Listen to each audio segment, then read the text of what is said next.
Hello student, class 10th exercise 4.1 question number second है represent the following situation. नीचे कुछ situation दे रखी है in the form of quadratic equation और उनको किस फॉर्म में रखना, हमें रिप्रेजेंट करना है, क्वाड्रेटिक इक्वेशन की फॉर्म में रिप्रेजेंट करना है उन सिचुएशन को।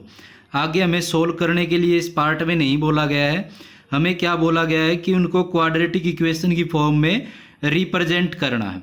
तो फर्स्ट पार्ट है इसका the area of rectangular plot, कि एक रेक्टेंगुलर प्लॉट है। मान लो हमारे पास कोई एक रेक्टेंगुलर टाइप का एक प्लॉट हो गया जिसका एरिया जो है वो 528 मीटर स्क्वायर है। 528 मीटर स्क्वायर, इसके अंदर का एरिया कितना है? 528 मीटर स्क्वायर है। The length of the plot, जो लेंथ ऑफ प्लॉट है is 1 more than twice of the breadth, जो लेंथ ऑफ प्लॉट है वो एक ज़्यादा है than the twice of the breadth, breadth के दुगने से एक ज़्यादा है length. Length of plot, plot की जो लेंथ है वो 1 मीटर मोर, 1 मीटर ज़्यादा है than the twice of the breath.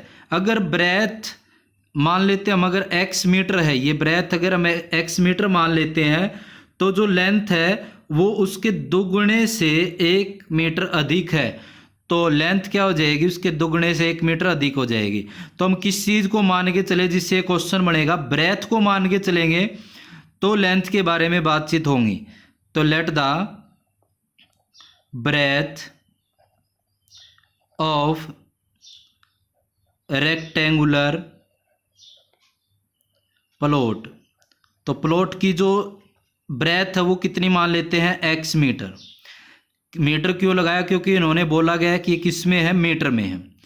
और दूसरा हमारे पास क्या है? लेंथ।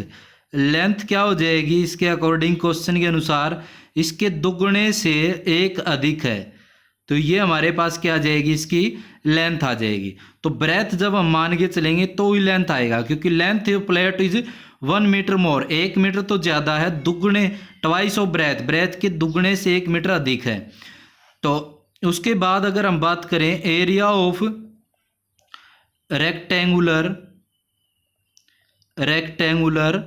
प्लॉट, कितना दे रखा है? 528 मीटर स्क्वायर दे रखा है और एरिया निकालने के लिए 528 मीटर तो क्या होता है? लेंथ मल्टीप्लाई ब्रेथ, तो लेंथ तो है दुगने से 1 मीटर अधिक, ये लेंथ है, मल्टीप्लाई ब्रेथ इजिकल टू में 528 मीटर स्क्वायर। लिखो ना लिखो?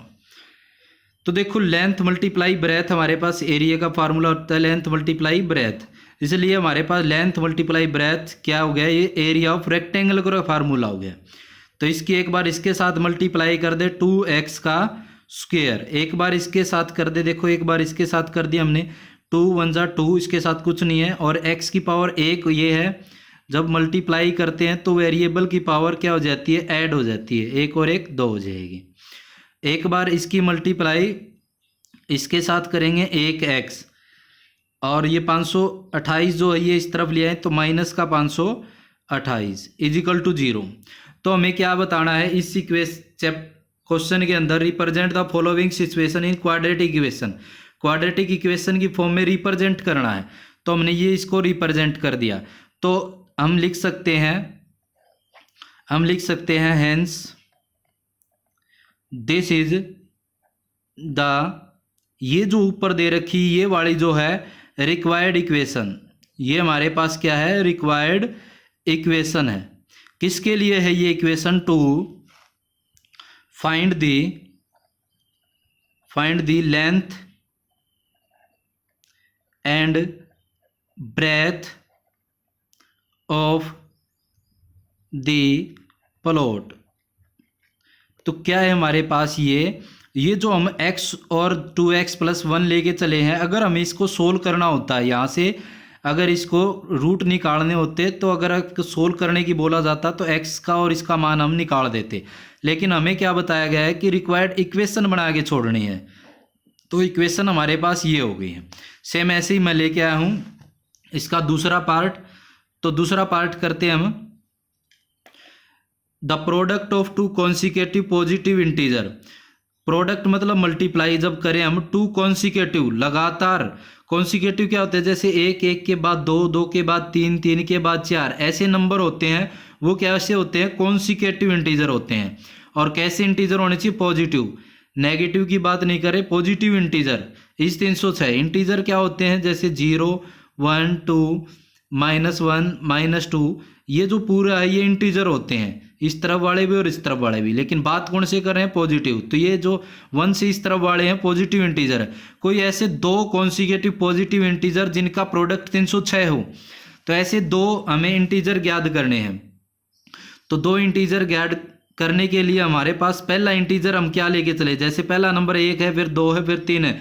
इसके बाद अगर नेक्स्ट नंबर आने के लिए इसमें क्या ऐड करते जाए, 1 ऐड करते जाए। 2 में 1 ऐड कर दे 3 में 1 ऐड कर दे 4। अगर पहला नंबर हमारे पास, ये तो है नहीं कि हम तुक्का लगा ले कि ये पहला नंबर 2 हो जाए, 3 हो जाए, जिसकी मल्टीप्लाई हम करें 306 आ जाए। अगर हम मान के चले पहला नंबर 2 है, फिर 3 है, इनकी मल्टीप्लाई भी करें तो कितना आ गया, 6 आ जाएगा, लेकिन हमें चाहिए 306। तो ऐसे नंबर फाइंड करने के लिए हम पहले नंबर को क्या मान लें। अब क्वेश्चन बनता है हमारे पास, let the first positive integer कि पहला पॉजिटिव इंटीजर हमारे पास क्या है, वो हम मान के चले x। तो सेकंड पॉजिटिव इंटीजर क्या आ जाएगा, सेकंड पॉजिटिव इंटीजर, जैसे एक नंबर पहला नंबर है उसके अंदर क्या जोड़ते चले जाए, एक एक जोड़ता चले जाएं तो अगला नंबर आ जाएगा। और वैसे भी कैसे नंबर है, कॉन्सिक्यूटिव मतलब लगातार, जैसे एक, एक के बाद दो, तो जैसे x के बाद x+1, x+2, x+3, ऐसे चलते जाएंगे। और अकॉर्डिंग टू क्वेश्चन अगर बात करें हम, अकॉर्डिंग टू क्वेश्चन के अनुसार अगर हम बात करें, इनका प्रोडक्ट, ये जो दो नंबर है x और x+1, इनका जो अगर हम प्रोडक्ट करें तो वो कितना है, 306 के बराबर है। और we need to find the integer, और वही इंटीजर हमें ज्ञात करने जो हम मान के चले फर्स्ट और सेकंड। लेकिन हमें क्या इक्वेशन के रूप में बना के छोड़ना है, तो इंटीजर ज्ञात भी नहीं करने। एक बार इसके साथ मल्टीप्लाई x के साथ करेंगे, x का क्या हो जाएगा स्क्वायर, x की 1 के साथ करेंगे तो 1x, ये वाला इस तरफ लेके आएंगे, प्लस का उस तरफ जाके माइनस का 306, इक्वल में कितना बच गया, 0। तो ये हमारे पास क्या आ गई, रिक्वायर्ड इक्वेशन। क्योंकि इस क्वेश्चन के अंदर हमें क्या पूछा गया है, बस only represent the following situation in quadratic equation, equation की फॉर्म में हमें रिप्रेजेंट करना है, इसलिए हमारे पास इसका आंसर यही तक है। नहीं तो इसको आगे सोल्व कर सकते हैं कि x का मान भी हम निकाल सकते हैं। तो क्या आ जाएगा, hence this is the required equation 2। किसके लिए, ये जो ऊपर इक्वेशन है ये किसको फाइंड आउट करने के लिए इक्वेशन बनाई है। अगर आपको ज्ञात करना है फाइंड दी 2 कॉन्सिक्यूटिव इंटीजर, तो ये इंटीजर अगर हमें ज्ञात करने हो तो उसके लिए हमारे पास ये क्या बना दिया, हमने इक्वेशन बना के छोड़ दी है। अगर हमें आगे सोल्व करने के लिए बोला जाता तो इनको पूरा करते, लेकिन यहाँ तक बोला गया है। तो ये हमारे पास पहले 2 पार्ट थे, ऐसे ही मैं तीसरा और चौथे पार्ट को भी लेके आऊँगा। आशा है आपको वीडियो अच्छी लगेगी, तो कमेंट कीजिएगा, लाइक कीजिएगा और मेरे चैनल को सब्सक्राइब करें। धन्यवाद।